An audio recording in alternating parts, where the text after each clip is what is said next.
be talking about the psychology of attention and concentration on behalf of groups 2A and 2C. However, I'd like to begin my presentation with a small challenge that you'll hopefully enjoy. That is, you'll have to count the flashing yellow first, so please concentrate. We'll start right now. Try counting the flashing yellow stars and try not to miss any. There will also be some flashing red X's, just try counting them too.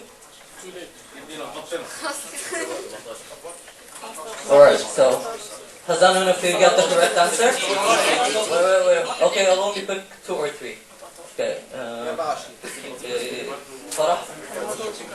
14. Okay. 14. Yellow stars? Okay. And Yasmin? 15 yellow stars. Steve? 17 yellow stars. Alright. Unfortunately, Farah was the only one who got one number correct, which was 14 yellow stars, 1 yellow face, 6 red X's, and a smiley face. So, what was intended from this challenge was to simply show you the different types of attention. Starting with the first type, which was divided attention, which happens when several tasks take place simultaneously, that persons get confused about which task to continue with and which not to. It was represented over here when you were first asked to count the yellow stars, then another task of counting the red X's appeared. Therefore, we were confused about which task to continue with, and you probably were shifting between both objects, and therefore you probably got both miscounted.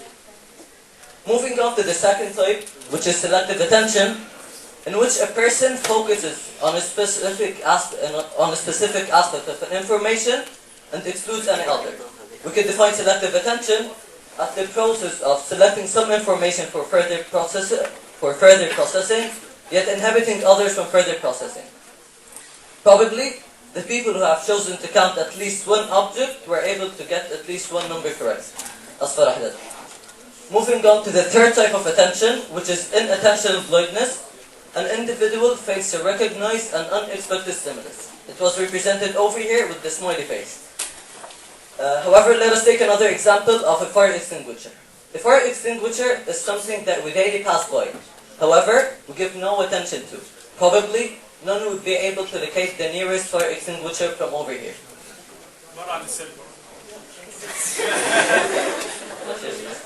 Okay. Moving on to the fourth and last type of attention, which is sustainable attention. However, this type wasn't represented in the challenge. Anyways, sustainable attention is the type of attention which is related to the time span. Statistics have shown that the average time for complete attention to an idea is 15 minutes. That is, a person usually cannot focus or attain all the information mentioned after the passage of 15 minutes about the same topic. So, after talking about the different types of attention, I'd like to define what attention is in the first place. Attention is the behavior and a cognitive process of selectively focusing on a discrete aspect of an information to the exclusion of others. And as we can infer, attention is a limited resource. Information is all around us. From the design of the place we're in, to the look of people around us, to the information tests and speeches and everything around us. Therefore, the problem lies in the unlimited amount of information, yet the constrained capacity of our human minds. Finally, attention could be voluntary or involuntary controlled due to unexpected events. And as our topic is about attention and concentration, I'd like to note that concentration is totally similar to attention, yet over a longer span of time. So, after I've talked about the definition and different types of attention, I'd like to pass on my presentation to my colleague Ron. Thank you.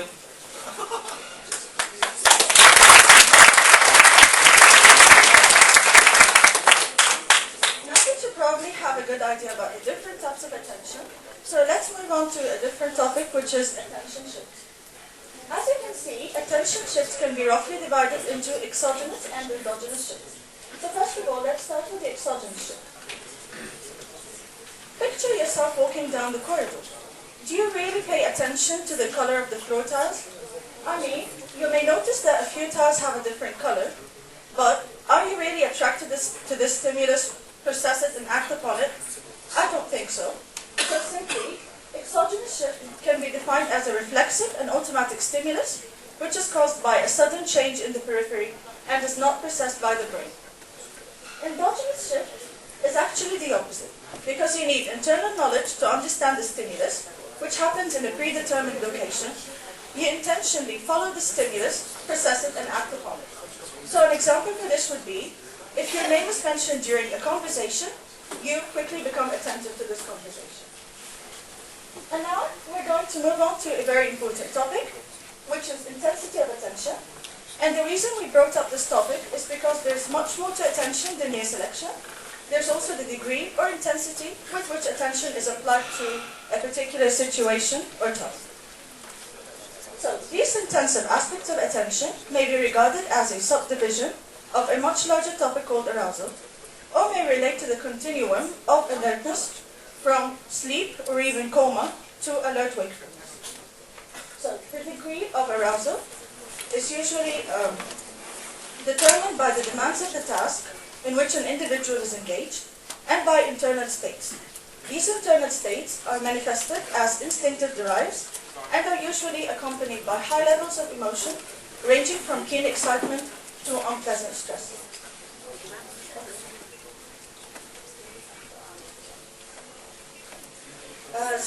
Now the level of arousal is not only related to the degree with which you give attention, but also to the effort applied to the continuing of a certain state.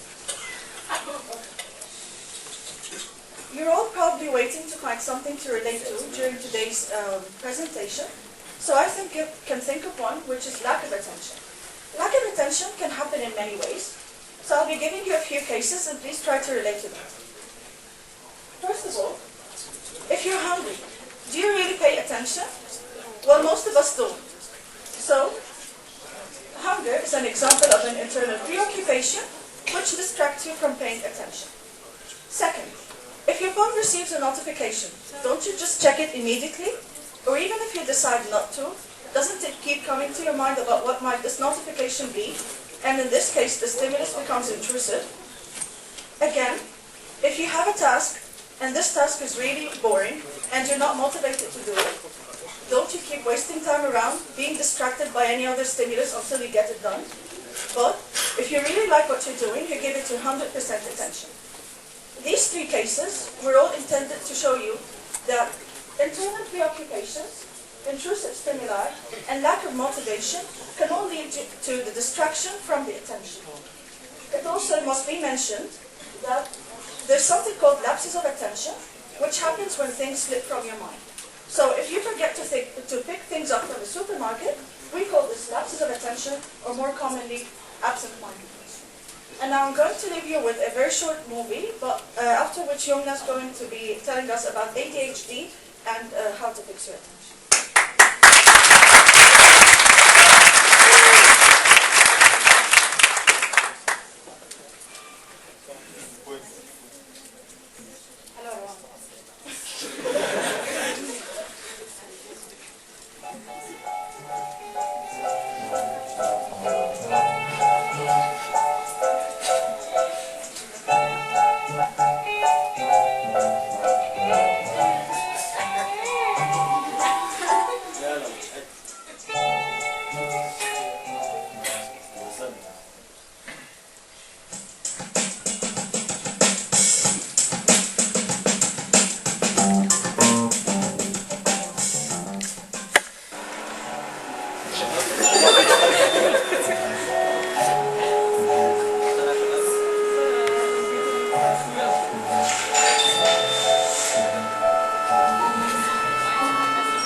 تاسك علينا.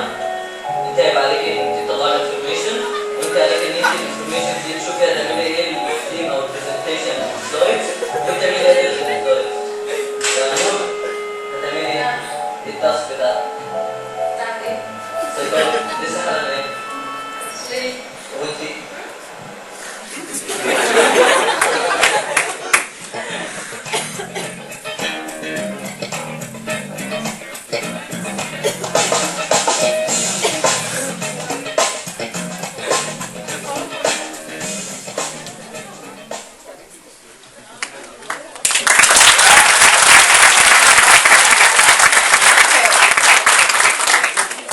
Now I'll be giving you a clinical application for attention and concentration loss. It's a disease called attention deficiency and hyperactivity disorder, also known as ADHD.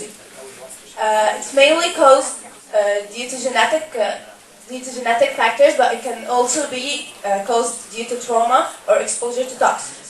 This disease is more common in children than adults. A child with ADHD can suffer from lack of attention and concentration. Moreover, he experiences hyperactivity. That is, for instance, he can't focus on something without being distracted by another, and he experiences hyperactivity. And this, he can sit for a long time in the same place without doing something. And next, this is the final part, and it's the fixation of attention. First, you have to get rid of all the distractors. Distractors could be your mobile phone, the TV, or it could even be your siblings moving around distracting you from doing your work. Second is your inner state. You have to maintain your inner state. And this could be done by praying, yoga, meditation, and some find their inner peace in sports or even music. And then the diet. Diet and nutrition play an important role in fixing your attention. So you have to maintain a proper diet. You may consider including protein in your diet, as protein stimulates neurotransmitters which help brain cells communicate with each other. So why not have a breakfast full of protein? And also, you have to get good sleep and rest. And this is the last thing and the most important, you have to avoid checking your social media every minute. Well, I hope that these tips will be of good use to you. Thank you so much.